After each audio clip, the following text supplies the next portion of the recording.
अस्सलाम वालेकुम guys and welcome back to Urban Formatics with MK.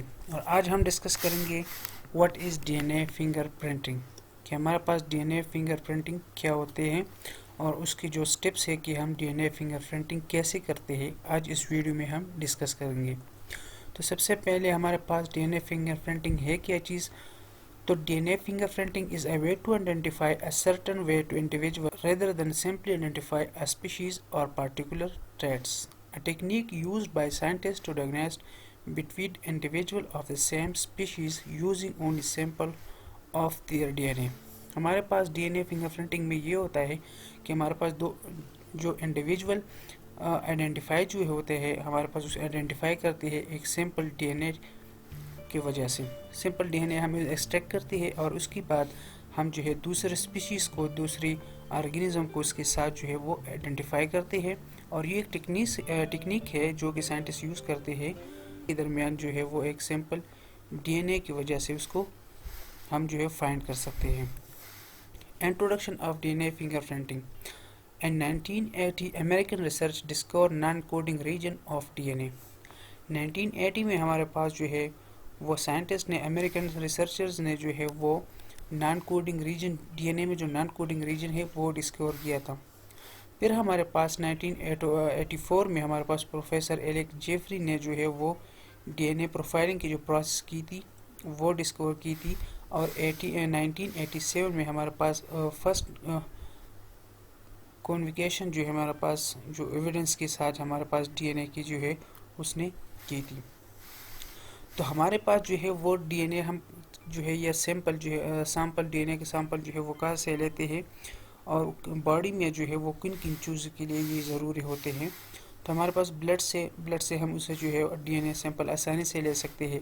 Hair root से जो हमारे पास वो उससे भी हम डीएनए ले सकते हैं, नाखून से भी ले सकते हैं या बॉडी टिश्यू सेल से भी ले सकते हैं, सलाइवा से भी जो है हम लोग ले सकते हैं, और हमारे पास बोन से भी जो है डीएनए के सैंपल हम ले सकते हैं। फॉर एग्जांपल एक क्राइम हो जाते हैं हमारे पास, अगर उनमें से ये चीज़ें मौजूद हो तो हमारे पास उनमें से डीएनए के लिए हमारे पास ये सैंपल अगर हो, या अगर हमारे पास बाल मौजूद हो, एक बाल भी मौजूद हो तो भी काफ़ी है, एक नाखून मौजूद हो या ब्लड थोड़ा सा बहुत मौजूद हो, तो इससे हम आसानी से जो है वो डीएनए जो है वो आसानी से एक्सट्रैक्ट कर सकते हैं, ले सकते हैं। अब हमारे पास देखिए न्यूक्लियोटाइड सीक्वेंस जो है हमारे पास यहाँ पर देखिए 99.9% हमारे पास न्यूक्लियोटाइड जो है वो सेम होते हैं। अब जो 0.1 न्यूक्लियोटाइड जो डिफरेंट होते हैं, ये किस वजह से डिफरेंट होते हैं, तो इसे हम VNTR कहते हैं या मिनी सैटेलाइट भी कह सकते हैं। अभी हमारे पास VNTR क्या चीज़ है, variable number of tandem repeat and junk DNA short sequence base repeat themselves और अगेन और अगेन। हमारे पास ये एक जंक डीएनए सीक्वेंस होता है जो कि हमारे पास खुद को बार बार जो है वो रिपीट करते हैं। The region containing repetitive base pair और demonstrating hypervariability for person to person. हमारे पास जो वेरिएबल जो नंबर ऑफ टेंडम रिपीट जो जंक डीएनए हमारे पास होते हैं, ये हमारे पास रिपीटेटिव बेस पेयर पे कंटेन होते हैं जो कि हमारे पास हर इंसान में होते हैं।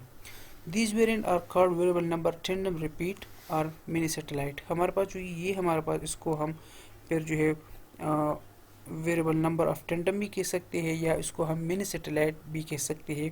बॉडी डीएनए में हमारे पास अगर ये टेंडम रिपीट नहीं होता फिर 100% जो हमारे पास डीएनए की सीक्वेंस है वो बिल्कुल सिमिलर होता हर पर्सन की। उसकी लेंथ जो है हमारे पास 9 से लेकर 100 बेस पेयर तक उसकी लेंथ है, जो कि ये सीक्वेंस हमारे पास बार बार रिपीट होते हैं। नेक्स्ट हमारे पास है steps of DNA fingerprinting. So there are 8 steps of DNA fingerprinting. हमारे पास इसमें 8 फिंगरप्रिंटिंग है जिसको हम जो है क्राइम को हम पकड़ सकते हैं। डीएनए फिंगरप्रिंटिंग हम आसानी से जो है वो कंप्लीट कर सकते हैं। फर्स्ट स्टेप हमारे पास है आइसोलेशन ऑफ डीएनए। जैसा कि मैंने बताया कि हमारे पास जो है सैंपल ऑफ डीएनए, सबसे पहले हमें डीएनए चाहिए, चाहे वो बालों का, नाखूनों का हो या ब्लड से हम ले, लेकिन हमें जो है वो डीएनए हमारे पास हमें चाहिए। तो DNA must be recover from cell और tissue only small amount of blood hair skin needed isolate DNA. जैसे मैंने बताया कि हमारे पास जो डीएनए सैंपल जो है वो बिल्कुल हमारे पास हेयर स्किन से जो है वो हमारे पास चाहिए, जाके हम उससे डीएनए जो है वो आइसोलेट कर सकें। If only a small amount of DNA available, it can be amplified using the polymerase chain reaction. अब हमारे पास DNA हमारे पास कम है, मतलब एक DNA अमाउंट जो उसका है वो स्मॉल है, तो उसको हम जो है इसका कॉपीज़ बना सकते हैं PCR की थ्रू, पोलीमरेज चेन रिएक्शन की थ्रू, ये उसके हमारे पास मल्टीपल कॉपी ऑफ DNA हम उसे बना सकते हैं। ये भी हमारे पास एक प्रोसेस है, इसका अलग लेक्चर हम बनाएंगे, तो इसमें हम डिस्कस करेंगे कि हमारे पास PCR क्या चीज़ है। स्टेप 2 हमारे पास है designation of DNA by restriction endonuclease. जो हमारे पास DNA हम एक्सट्रैक्ट करते हैं, उसके बाद हम उसकी कॉपी बना लेते हैं ताकि हमारे पास DNA ज़्यादा हो। तो उसके बाद हम क्या करते हैं कि ये DNA को हम एक स्पेसिफिक जगह पे जो है वो कट करते हैं रिस्ट्रक्शन एंजाइम की हेल्प से। उस रिस्ट्रक्शन एंजाइम जो है वो हमारे पास एक स्पेसिफिक बेस पेयर जो है वहाँ पर ये सीक्वेंस जो है वो कट करते हैं। The section of DNA that cut out are called restriction fragment। जो सेक्शन हमने DNA से काटा हो उसको हम फिर restriction fragments कहते हैं। This yield thousands of restriction fragments of all different size because the bases being cut may be far apart long fragment or close together short fragment। जो फ्रेगमेंट हमने जो DNA की रिस्ट्रिक्शन हमने की जो हमारे पास डिफरेंट साइज में हमने उसे जो है वो काटा है, ये हमारे पास जो है लंबा भी हो सकता है, ये हमारे पास जो है वो शॉर्ट भी हो सकता है, लॉन्ग भी हो सकते हैं। Reaction mixture is inhibit overnight 37 degree से। हमारे पास जो है एक दिन एक रात के लिए हम उस मिक्सचर को, इस DNA को 37 डिग्री सी पर हम रखेंगे। उसके बाद हमारे पास है step 3 electrophoretic separation of different fragment. अब हम क्या करते हैं कि जो साइज़ जो है हमारे पास, जो शॉर्ट DNA है उसको हम अलग करते हैं, जो लॉन्ग DNA है उसको हम अलग करते हैं। Fragment are separated at the base of the size using process gel electrophoresis. जिल इलेक्ट्रोपोरेसिस की प्रोसेस से हम जो है उस साइजिंग की बेस पे हम DNA को अलग अलग कर सकते हैं, शॉर्ट को अलग करते हैं और लॉन्ग DNA को हम अलग करते हैं। DNA fragment are inject into well and electric current are apply along the gel. ये प्रोसेस हमारे पास ये होते हैं कि हम उसमें DNA जो है वो इंजेक्ट करते हैं और फिर उसको इलेक्ट्रिक करंट उस पर अप्लाई करते हैं। जैसे कि आप जानते हैं कि DNA is a negative charge, DNA हमारे पास नेगेटिव चार्ज होता है, so it is attack to positive at the end of gel. The shorter DNA fragment move faster than longer fragment. DNA is separate base on the size. DNA पे हमारे पास जैसे negative charge होते हैं, तो इसी तरह हमारे पास जब हम इसको पॉजिटिव की तरफ जो है वो मूव करेगा, जो शॉर्ट फ्रेगमेंट है तो वो फास्ट मूव होगा और जो लॉन्ग DNA फ्रेगमेंट है वो हमारे पास आराम से जो है वो मूव करेगा पॉजिटिव चार्ज की तरफ। और DNA जो है वो साइज़ की थ्रू जो है साइज़ के बेस पे हम जिसको सेपरेट करते हैं।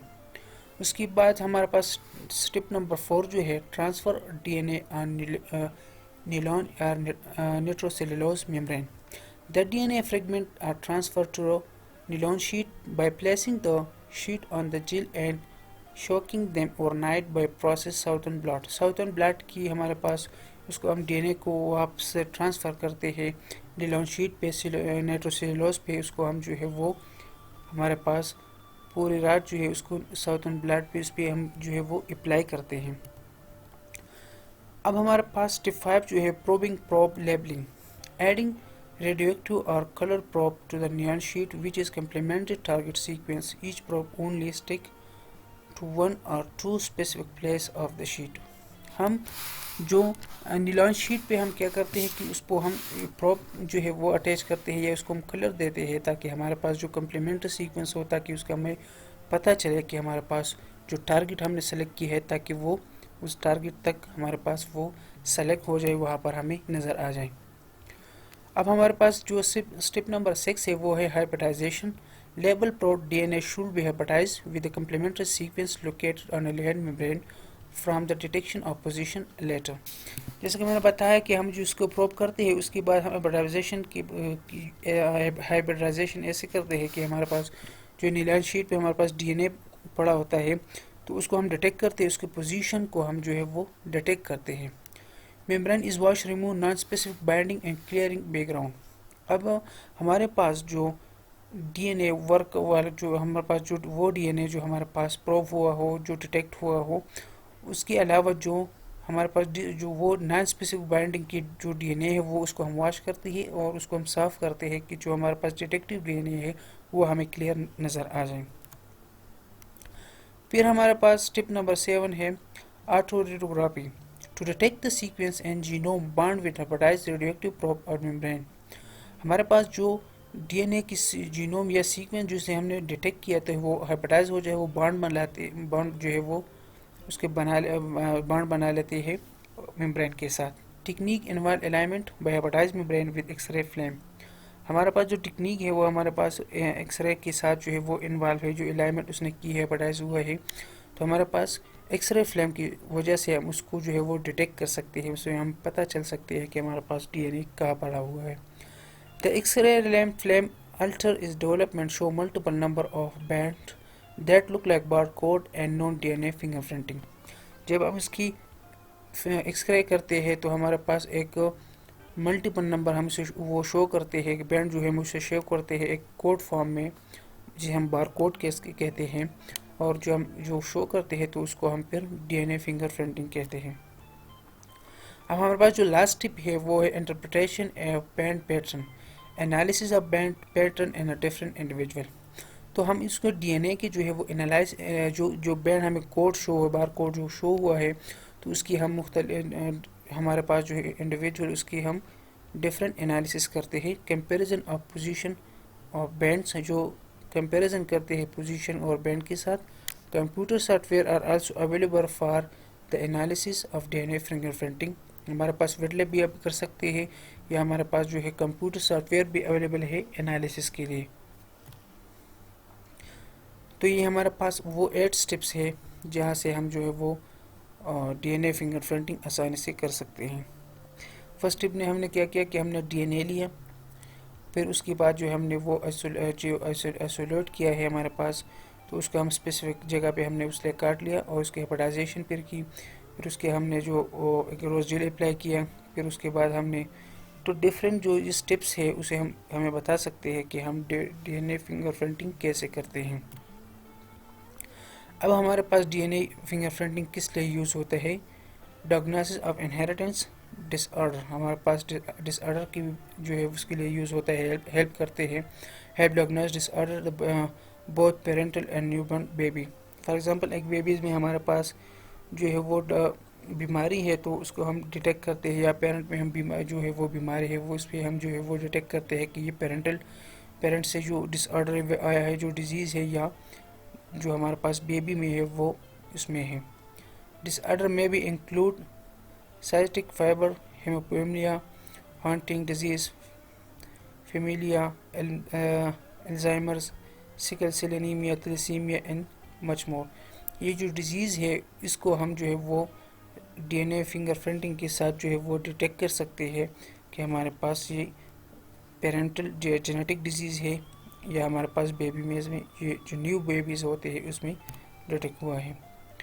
DNA fingerprinting can solve crimes. The pattern, हमारे पास जो डीएनए फिंगरप्रिंटिंग है वो मोस्टली यूज़ होता है, जो क्राइम्स होते हैं उसको हम आसानी से जो है वो पकड़ सकते हैं, उसको हम आसानी से डिटेक्ट कर सकते हैं।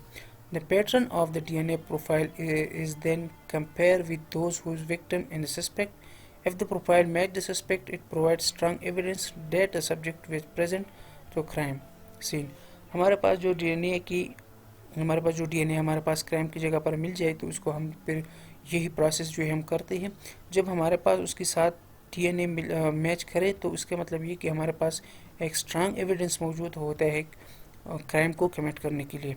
लेकिन हमारे पास अगर यह देखिए it does not prove the committed the crime, हमारे पास जो क्राइम है वो डिटेक्ट नहीं करती पर उस पर्सन को डिटेक्ट करते हैं जिसके साथ डीएनए मैच करते हैं। If the profile doesn't match the suspect then that suspect may be eliminate from inquiry. अगर हमारे पास डीएनए की मैचिंग नहीं हुई उसके साथ तो हमारे पास उसको इस बंदी को हम जो है इंक्वायरी से एलिमिनेट करते हैं। तो उम्मीद करता हूँ कि आप लोगों को वीडियो अच्छा लगा होगा। इसी तरह बायोइन्फॉर्मेटिक के रिलेटेड लेक्चर्स के लिए, डिफरेंट सॉफ्टवेयर डाटाबेस यूजेस के लिए हमारे चैनल को सब्सक्राइब करें और बेल आइकन को दबाएं ताकि आपको न्यू वीडियोस की नोटिफिकेशन जारी रहे। Thank you.